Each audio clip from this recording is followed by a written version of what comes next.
Assalamualaikum warahmatullahi wabarakatuh. Selamat malam, Tribuners dimanapun berada. Jumpa lagi dengan saya di acara Bincang Kesehatan yang selalu hadir di setiap akhir pekan. Hari ini kita akan membicarakan tentang kiat bekerja di industri kesehatan. Nah, seperti kita ketahui, industri kesehatan saat ini sangat berkembang pesat dan banyak tantangan dan peluang yang ada di dalamnya. Saya telah menghadirkan narasumber yang datang ke studio. Kita perkenalkan dulu, namanya Ibu Cindy Tarigan SEMM. Beliau adalah Human Capital Department Head Rumah Sakit Siloam Sriwijaya. Selamat malam, Mbak Cindy. Selamat malam, Mbak Lisma. Iya, sehat Mbak? Sehat. Wah, jadi ternyata berkarir di rumah sakit Ya, itu termasuk peluang yang sangat besar ya. benar sekali. Oke, Mbak, sebelum kita bincang ke acara apa tema kita hari ini, saya pengen tahu dulu, pengen kenalan juga nih Tribuners di manapun berada ini. Mbak Cindy itu berkarir di Rumah Sakit Siloam seperti apa dan apakah memang harus berlatar belakang dari kesehatan gitu, Mbak? Silakan, Mbak. Ya, terima kasih Mbak Lisma. Jadi perkenalkan seperti tadi yang disampaikan Mbak Lisma, nama saya Cindy Tarigan. Saat ini saya dipercayakan sebagai Human Capital Department Head, ya tim HR lah ya. Iya. Kalau kita kenalnya, seperti yang Mbak Lisma tadi sampaikan, saya bekerjanya di Rumah Sakit Siloam, tetapi backgroundnya sebenarnya bukan harus medis gitu, apalagi untuk di HR. Oke. Pengalaman saya sendiri sudah melalui 3 industri dan ketiga-tiganya berbeda sebenarnya, Mbak Lisma. Awal karir saya itu malahan di industri hutan tanam industri. Waduh, di hutan. Oke. Kemudian karir keduanya itu adalah di pabrik ya, industri fiberboard. Ya. Nah, yang ini yang ketiga nih. Jadi Rumah Sakit Siloam itu merupakan rumah sakit yang pertama saya di sektor kesehatan lah, saya bisa bilang seperti itu. Enggak, latar belakangnya apa jadi? Latar belakang saya sendiri, saya itu D3-nya mulai dari manajemen keuangan. Oke. Kemudian S1-nya saya lebih dalami ke sumber daya manusia, S2-nya juga konsentrasinya sumber daya manusia. Gitu. Jadi memang sudah menyangkut human-nya ya, Benar. walaupun awalnya dari ekonomi ya. Ekonomi. Oke, nah apa yang membuat Ibu tertarik di dunia human capital seperti sekarang yang menjabat di Rumah Sakit Siloam? Tadinya kan di hutan kan, Benar. di pabrik kayu, Benar. sekarang di rumah sakit. Ya. Memang semuanya pasti punya keunikan sendiri ya, Mbak Lisma. Baik itu di yang tadi HTI, fiberboard maupun sekarang rumah sakit. Tetapi yang membedakannya menurut saya bukan tentang berinteraksi dengan karyawannya saja gitu kan, tetapi kita juga berkontribusi nih untuk pasiennya secara tidak langsung gitu. Jadi mungkin supaya lebih jelas, saya buat contoh. Tadi kan saya udah jelasin ya bahwa saya punya karir itu di 3 industri yang berbeda. Kita lihat dari proses produknya aja. Kalau rumah sakit itu produknya yang dihasilkan adalah jasa. Yaitu layanan kesehatan. Ya. Kalau yang tadi produknya berbeda. Contoh kalau hutan tanam industri, ya kita produknya adalah kayu. Gitu. Fiberboard juga seperti itu, produknya adalah fiber ya seperti ini, gitu kan. Nah, kemudian dari alur prosesnya juga sebenarnya berbeda. Kalau HTI itu kita mulai dari pembibitan gitu ya, kemudian penanaman, perawatan sampai pemanenan. Kalau fiberboard juga seperti itu, produksi gitu. Nah, kalau kesehatan gimana? Kesehatan itu tentunya prosesnya itu dari mulai pasien masuk sampai dengan pasien keluar, yang diharapkan adalah mereka mendapatkan fasilitas ataupun layanan kesehatan tentunya. Resikonya ini juga yang paling pembeda nih. Kenapa akhirnya saya lebih lama untuk berkarir di rumah sakit dan tertarik untuk tetap di rumah sakit gitu ya. Resikonya kalau untuk industri lain ya memang kita ada target selalu gitu.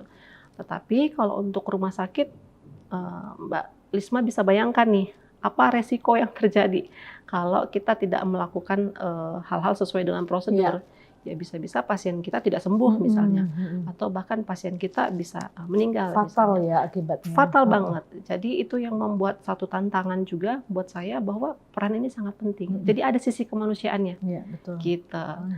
Kita merasa bahwa ada beban moral di pundaknya kita. Jadi kerjanya tuh dengan benar-benar amanah ya, karena kita tahu kalau itu tadi adalah keluarga kita gimana gitu. Itu yang membuat saya tertarik.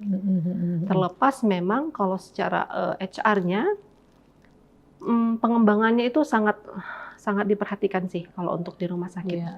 Kita pelatihannya secara berkelanjutan juga dipastikan gitu. Iya, jadi itu tadi udah secara tidak langsungnya beda antara perusahaan biasa ya, perusahaan produk lah ya, bukan jasa ya, dengan rumah sakit, dengan jasa kesehatan. Nah, bagaimana memastikan itu tadi kan harus sempurna ya, tidak ada kesalahan gitu ya, Mbak ya. Bagaimana memastikan tenaga kesehatan tetap memiliki motivasi yang tinggi dan semangat yang tinggi untuk pekerjaan yang penuh tekanan kan ini, karena harus menghadapi pasien, harus menghadapi apa ya, situasi yang mungkin membuat dinamis ya. Seperti dinamis. Apa, Mbak? Iya. Tidak ada satupun profesi yang ada di rumah sakit, termasuk Rumah Sakit Siloam Sriwijaya ya dalam hal ini, yang tidak memiliki peran penting untuk kesembuhan pasien. Gitu. Kita mulai dari contoh tadi pasien masuk, mulai dari security. Kita selalu memastikan bahwa security juga bisa menyambut dengan baik ya. Misalnya ada pasien yang datang dengan tidak bisa berjalan misalnya, ya bagaimana mereka punya inisiatif untuk memberikan layanan seperti kursi roda gitu kan. Kemudian mereka masuk lagi ke customer service misalnya, yang tadi tidak tahu alurnya seperti apa, mungkin pasien baru, ya bisa menginformasikan apa yang mereka butuhkan gitu. Sampai akhirnya mereka ke front office, pendaftaran, terus ketemu dengan perawat, ketemu dengan dokter, layanan kesehatan, pendukung kesehatan lainnya. Mungkin mereka harus ada ambil darah ya ke laboratorium gitu. Nah, semua hal itu harus sangat saling berkolaborasi untuk kesembuhan pasien tadi. Nah, tentunya seperti yang Mbak Lisma tadi sampaikan, bagaimana nih supaya mereka tetap dengan hal-hal yang seperti tadi, mereka tetap bisa memberikan yang terbaik gitu. Tentu dengan mengikuti prosedur yang memang sudah ada di kita gitu ya, memastikan keselamatan pasien. Ya, keselamatan pasien sebenarnya sudah ada aturan-aturannya. Contoh nih, misalnya farmasi gitu kan, melakukan cek ulang gitu tentang obat sebelum diinformasikan, tanya identitas pasien gitu. Itu ada prosedur-prosedurnya. Selain itu ya mereka juga harus fit ya, fit secara hati, mental gitu. Dan memang kita kan punya value ya. Itu yang memang harus ditanamkan. Value kita ada stewardship, compassion ya, inovatif, integrity sama respect. Jadi bagaimana setiap stakeholders lah saya sampaikan, setiap karyawan di bagian apapun itu, dokter, perawat, mereka memang ada beban moral. Pasien ini adalah keluarga saya gitu. Mereka datang dengan penuh banyak harapan, ya bisa dilayani dengan baik. Kalau itu orang tua saya nih, saya harus memperlakukannya seperti apa, gitu. Nah itu yang memang selalu kalau saya tanya juga kan. Kita kan selalu ada ya best employee Mbak untuk karyawan. Kita selalu tanya apa tuh? Setiap tahun. Oh, setiap tahun. Ya, nanti best employee setiap tahun. Tapi kalau untuk bulannya per 3 bulan kita akan pilih dari semua divisi. Jadi saya sampaikan divisi misalnya nursing ya, keperawatan ada nggak nih? Gitu. Nanti mereka akan kasih, kita akan umumkan. Nanti di akhir tahun mereka akan diseleksi untuk menjadi best employee. Itu tadi salah satu strategi motivasi ya, supaya benar, memberikan pelayanan. Jadi mereka yang memberikan pelayanan dengan sepenuh hati, saya yakin sih semua begitu ya. Kalau kita tanya ya kenapa kok bisa ya, kamu kan capek, terus shiftnya kadang-kadang pagi, siang, malam, kan 24 jam ya kita. Mereka selalu menjawab bahwa saya merasa bahwa pasien itu adalah keluarga saya gitu. Jadi kalau keluarga saya yang sakit, ibu saya, bapak saya, ya dengan sendirinya mereka akan memberikan yang terbaik. Terlepas tadi memang ada prosedur-prosedur yang memang sudah ditata supaya untuk dilaksanakan gitu. Itu ada berapa Mbak kalau di Rumah Sakit Siloam karyawan? Karyawannya, jumlah karyawan kita saat ini sudah di 500 lebih. Siloam Sriwijaya Sriwijaya aja. Kalau untuk keseluruhan Siloam kan kita ada 41 unit seluruh Indonesia. Ya, Siloam Sriwijaya itu sudah 500 ke 550 lah, sekitar begitu. Gitu untuk tahun ini. Iya. Begitu. Oke, Mbak. Kan tenaga medis juga manusia gitu ya. Gitu kan? Benar, ya, benar. Dia ada rasa capek, ada keluarga di rumah kan. Tapi kita tuh melihat kalau rumah sakit bagus itu mereka tuh selalu senyum, selalu menerima kita tuh dengan bagus, kayak gak ada masalah nih.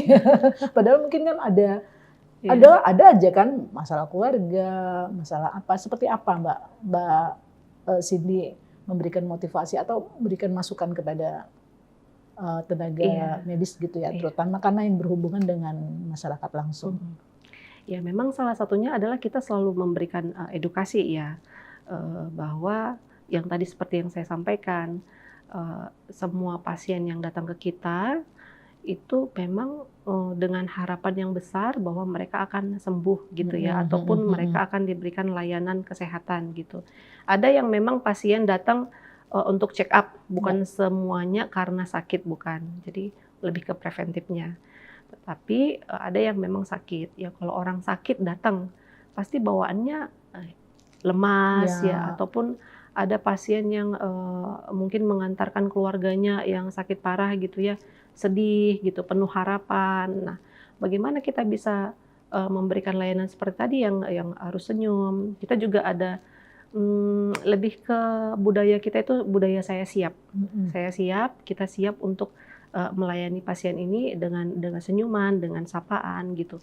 Bahkan saya siap ini sebenarnya secara Siloam International Hospital kita lihat gitu. Jadi di Siloam Sriwijaya sendiri kita sudah mendapatkan beberapa pemenang ya yang memang kita lihat melayani pasien itu selalu konsisten dengan tersenyum tadi. Jadi bagaimana caranya memang kesadaran mereka ya gitu. Memang itu harus tertanam di hati dan pikiran sebenarnya. Kalau hanya berdasarkan, hei kamu nggak senyum, nggak boleh gitu, itu nggak akan bisa sih Mbak sebenarnya gitu. Jadi kalau misalnya ada masalah-masalah di rumah, hebat misalnya, ya mereka. Usah kerja dulu lah, gimana Mbak? Nggak bisa, mereka bisa memang selalu juga, siap, ya, harus luar biasa. siap, ya. Saya apresiasi sih, luar biasa. Kemarin itu saya turun ya Mbak ke PICC, kita kan ada satu layanan anak PICC ya. Memang wah itu untuk anak semuanya tuh di situ memang rata-rata ya anak lah ya, mau vaksin dan lain sebagainya macamnya, dokter spesialis. Kalau dokter spesialis anak kita juga cukup lengkap gitu. Saya ngobrol-ngobrol dengan front office-nya, ngobrol-ngobrol dengan farmasinya. Gimana selama kerja di sini gitu kan? Kamu happy gitu? Terus kan iya happy Bu. Karena memang salah satunya itu tadi Mbak, kita kan ada lokasi-lokasi ya, misalnya IPD itu rawat inap, OPD rawat jalan gitu kan. Kalau IPD berarti kan ketemu dengan pasien yang memang dirawat inap, PICC tadi dengan anak-anak gitu. Memang kita juga sebisa mungkin menempatkan orang di tempat yang tepat gitu, sesuai kompetensinya, dan akan lebih bagus lagi kalau memang dia pasiennya senang anak-anak. Iya. Oh gitu dilihatin ya potensi-potensi. Iya, kalau atasan kan pasti lihat ya gitu. Memang mereka di rolling. Semua karyawan kita juga di rolling gitu kan. Nggak serta-merta mereka terus di PICC enggak, tapi mereka juga harus bergilir ke OPD, IPD dan lain sebagainya macamnya. Tetapi pada akhirnya ketika mereka kerja di PICC di tempat anak gitu, mereka senang dengan anak-anak. Dan kenapa kok kamu bisa memberikan pelayanan? Ya itu tadi ada orang tua yang bawa anaknya ya, senang aja gitu ngelihat anak-anak, tapi mereka juga harus memastikan keselamatan pasien, keselamatan anaknya gitu. Apa challenge-nya? Saya bilang kayak gitu kan. Ya kita harus tetap cepat, ya dituntut cepat tapi teliti, Mbak, untuk di PICC itu. Contohnya kita harus memastikan dosisnya nih. Kalau anak-anak kan dosisnya berdasarkan berat badan misalnya gitu kan. Mastiin bener nggak gitu. Kalau ada hal yang tidak sesuai dikonfirmasi lagi ke dokternya, dikonfirmasi lagi ke pasiennya gitu. Memang harus cepat, tetapi harus teliti juga gitu. Jadi mereka memang senang, rata-rata memang senang untuk di bagian kesehatan, memberikan pelayanan kesehatan. Berarti ini berkaitan dengan pertanyaan saya berikutnya nih. Apa tuh skill yang paling penting untuk dimiliki oleh orang yang bekerja di dunia kesehatan? Skill yang paling penting? Ya. Skill yang paling penting sih sebenarnya empati ya. Mungkin semua orang beda-beda. Kalau saya tanya karyawan juga bagi mereka beda-beda ya. Empati itu paling menurut saya penting ya. Gimana caranya kita bisa melihat orang dan ada yang kita lakukan. Jadi kalau empati beda loh Mbak dengan simpati. Kalau simpati misalnya nih kita ngelihat ibu-ibu tuh kesulitan gitu jalan ya. Aduh kasihan ya ibu itu gitu. Tapi kalau empati kita lihat nih apa yang bisa kita lakukan. Oh, ibunya kesulitan jalan, kita ambilin kursi roda gitu. Itu namanya empati. Iya, atau kalau misalnya pasiennya bingung, mondar-mandir gitu karena pertama kali kita datang tanya, "Bapak mau kemana?" gitu kan. "Oh, registrasinya lewat sini, Pak." gitu. Itu empati. Jadi ada action yang kita lakukan gitu. Selain itu memang kalau untuk di industri ataupun sektor kesehatan ya adaptif ya. Sekarang ini kesehatan juga banyak banget perubahannya, apalagi teknologi. Di Silom Sriwijaya sendiri teknologinya juga udah mulai nih ke arah AI, robotik gitu kan. Kemudian digitalisasinya juga kita sudah pakai MySiloam. Kalau untuk reservasi nggak perlu harus datang ke tempat. Tapi kita cek aja dari rumah mau tanggal berapa, keluar deh nanti misalnya dokter penyakit dalam, keluar tuh penyakit dalamnya, konsultan apa gitu. Jadi kita bisa lihat juga profilnya gitu kan. Nah, itu artinya kita sebagai SDM juga harus bisa cepat belajar untuk semua perubahan yang ada di rumah sakit. Kemudian komunikasi, ya kita harus memastikan komunikasi efektif ya di rumah sakit. Jangan sampai ada miss, karena salah komunikasi resikonya apa? Pasien, keselamatan pasien gitu. Tuh, jadi sangat penting sih. Yang itu sih menurut saya. Ya, Mbak. Kemudian berkaitan dengan industri kesehatan kan orang tahunya itu tenaga medis gitu ya. Kira-kira apa lagi itu? Apa yang dibutuhkan oleh industri kesehatan untuk tenaga kerja atau SDM yang dibutuhkan di dalamnya? Kalau di kita itu bukan cuma medis ya, mungkin kalau rumah sakit, perawat gitu kan, dokter, perawat, terus ternyata yang lain banyak. Kita bagi menjadi dua ya, medis dan non medis. Kalau medis itu seperti dokter, perawat, ya penunjang medis lainnya seperti farmasi untuk pelayanan obat ya, laboratorium. Kalau Mbak mengambil darah, ya itu pasti ke laboratorium gitu. Itu bukan perawat kan? Itu bukan perawat. Iya, bukan perawat berarti. Rehab, fisioterapi. Jadi misalnya kita ada kesulitan sakit pinggang gitu ya. Kemudian ada yang perlu direhab, ya itu ke fisioterapi gitu. Yang memang ahlinya ya. Benar, ada medical record. Medical record itu untuk pendataan data pasien gitu-gitu. Nah, yang non medis sendiri itu banyak juga. Contoh pembantu perawat ya, HCA. Kemudian front office, kemudian seperti kita nih HR, marketing, finance juga ada di dalamnya. Gitu. Hukum ya? Pasti. Ya, kalau itu jurusannya hukum juga bisa. Hukum itu bisa ke marketing bisa, front office bisa, HR juga sebenarnya bisa. Gitu. Iya. Jadi pertanian bisa juga, bisa. Front office kita tuh banyak. Ada di bagian psikolog juga ada. Oh iya. Anak saya kebetulan kesehatan masyarakat, Mbak. Kesehatan masyarakat. Kalau kesehatan masyarakat bisa ke K3 juga. Oh iya. Iya, nanti kan ambil sertifikat K3 kan. Jadi banyak sebenarnya peluang bekerja di industri kesehatan ya. Nah, sekarang ini kita bicara tentang human capital kan. Biasanya kita sebutnya dulu HR. Sekarang ternyata human capital. Nah, sekarang peran terbesar dari human capital dalam industri kesehatan seperti apa, Mbak? Ya. Peran terbesarnya sebenarnya fungsinya itu ya pertama kita itu sebagai bisnis partner rumah sakit. Contohnya ya supaya lebih enak membahasnya, kita mau buka layanan apa nih tahun depan di 2026. Misalnya kita mau nambah nih rawat inapnya kita gitu. Artinya kita di situ berperan nih. Oke, sebagai HR artinya kita harus koordinasi dengan keperawatan. Kamu butuh tim, harus ada perawatnya dong ya. Kamu butuh tim perawat berapa nih untuk memenuhi shift-nya gitu ya. Kemudian untuk farmasi kan harus ada pemberian obatnya ya. Kamu butuhnya apa nih gitu. Laboratorium juga mungkin bertambah juga karena banyaknya layanan gitu. Jadi fungsinya kita pertama adalah sebenarnya memastikan sumber daya manusianya itu tercukupi ya, sesuai dengan layanan kita. Kemudian kompetensinya sesuai tentunya, misalnya kalau dia sebagai perawat, kompetensinya harus sebagai perawat gitu ya. Kita harus pastikan itu. Ya, kemudian yang lainnya itu adalah peran kita nggak kalah penting. Menurut saya sih, kita mungkin nggak ketemu langsung dengan pasien gitu. Tetapi bagaimana cara kita meng-engage karyawan kita, itu akan sangat mempengaruhi mereka memperlakukan pasien. Contoh hal simpel aja, misalnya nih untuk ngurus-ngurus hal administrasi aja susah misalnya ya. Ini administrasi loh yang paling sangat sederhana gitu. Tapi HR-nya ataupun human capital-nya tuh ketus misalnya gitu. Itu akan sangat mempengaruhi loh Mbak gitu. Mbak yang tadinya capek dengan perawat gitu ya, mungkin kena komplain juga sampai ke kita ternyata mau minta ID card misalnya gitu, tapi kita ketusin gitu. Itu gimana tuh? Pasti kan ke pasiennya juga akan berdampak ya gitu. Itu hal yang simpel. Sembari memang ya kita memang harus pastikan ya lewat SDM yang kita berikan, pengembangan yang kita berikan kepada mereka, memastikan mereka juga punya pengetahuan, keterampilan yang berkelanjutan, yaitu muaranya nanti akhirnya akan untuk keselamatan pasien sih. Gitu. Jadi sangat penting ya. Sangat penting. Tadi menjembati, mengkomunikasikan antara bagian ini ke dan bagian itu ya Mbak ya. Iya. Oke Mbak, nah ini agak di ujung-ujung ini kita sudah. Menurut Mbak Cindy, apa sih prospek dari industri kesehatan di masa datang nanti Mbak?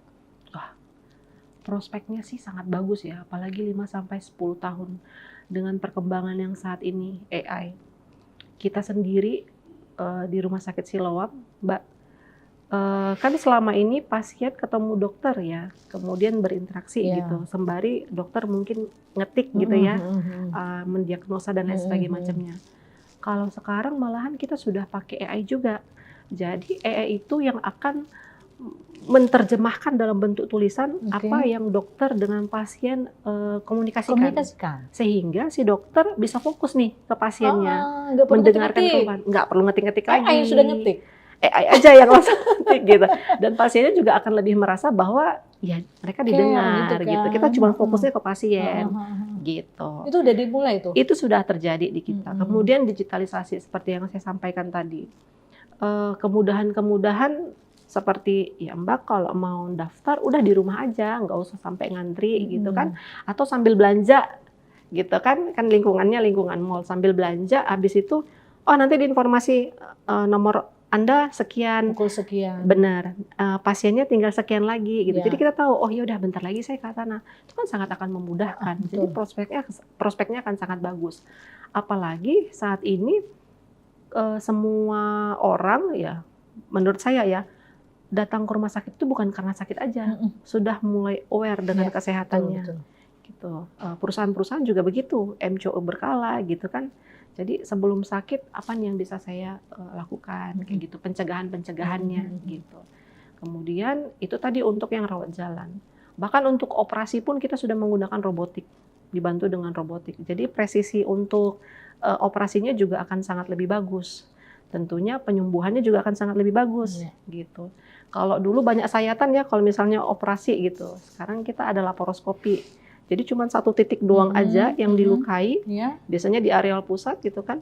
Itu udah kelihatan jelas gitu. Jadi proses penyembuhan juga akan sangat cepat. Jadi kalau prospeknya menurut saya sangat bagus. Semakin luas peluang bisa masuk ke industri kesehatan. Dan kalau industri kesehatan itu kan masih banyak ya pasarnya, kita mau sampai ke desa-desa gitu. Semua orang, nggak ada sih semua orang yang mau sakit ya Mbak. Tetapi sakit itu bukan sesuatu yang kita mau, tapi kadang-kadang datang gitu. Jadi sekarang rumah sakit itu bukan suatu hal yang ditakuti sekarang. Benar. Sekarang rumah sakit bau roti. Benar. Siloam ya Mbak ya? Iya. Rumah sakit kok bau roti, jadi betah di situ. Benar. Kita kalau hari Sabtu, mungkin nggak tahu ya Mbak pernah ya ke PICC, ke underground kita, itu penuh banget anak-anak. Karena kita memang mastiin ya, anak-anak itu kan udah bosan ya, dan mereka tuh nggak bisa diem kayak kita orang dewasa kan, pasti mau lari sana lari sini gitu. Jadi kita memang sampai sedetail itu memikirkan gimana nih supaya anak-anak bisa nyaman. Jadi kita buat area bermain, Mbak. Nanti berkunjung deh ke TICC kita gitu. Iya, Jadi kalau rumah sakit memang seperti anak-anak ditakutkan. nggak boleh ngelihat pasien kan, jadi dia nunggu di background, di back play itu ya, Iya, tempat bermain. iya gitu itu kan memang khusus disediakan. anak kan. Siapa tahu dia mau vaksin gitu. Iya.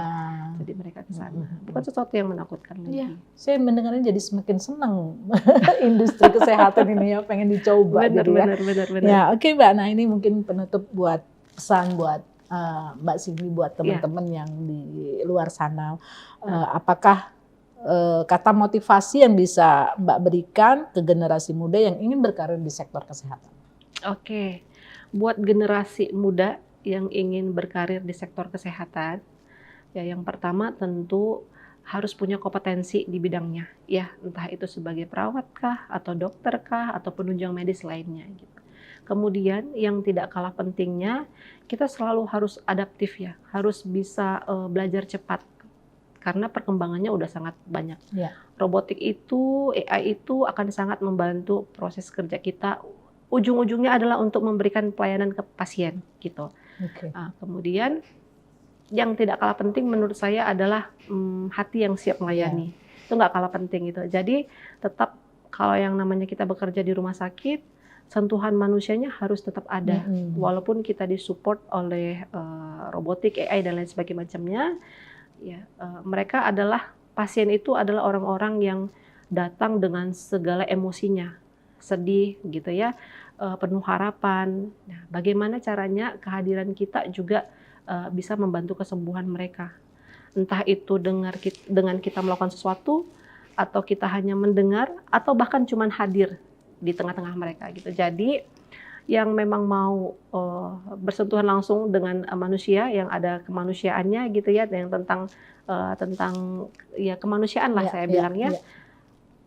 Selamat datang di rumah sakit gitu ya. Rumah sakit itu akan sangat menjanjikan dan ada kepuasan sendiri menurut saya Mbak. Ketika kita ngelihat pasien itu merasakan manfaatnya, mereka pulang dengan ada manfaatnya ya.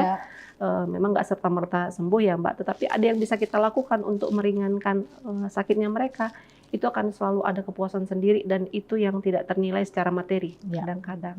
Gitu. Oke, terima kasih Mbak Cindy. Terima kasih sudah berbagi Mbak. di acara kita di Bincang Kesehatan. Mudah-mudahan bermanfaat dan buat teman-teman yang ingin berkarir, siapkan diri dari sekarang, terutama tadi ya, empati, komunikasi dan adaptasi yang memang harus cepat dilakukan di industri kesehatan. Makasih sekali lagi Mbak Cindy. Mudah-mudahan kita bisa bertemu lagi di lain kesempatan. Ya, siap. Demikian Tribuners, acara kita. Mudah-mudahan minggu depan kita akan ketemu lagi. Wassalamualaikum warahmatullahi wabarakatuh.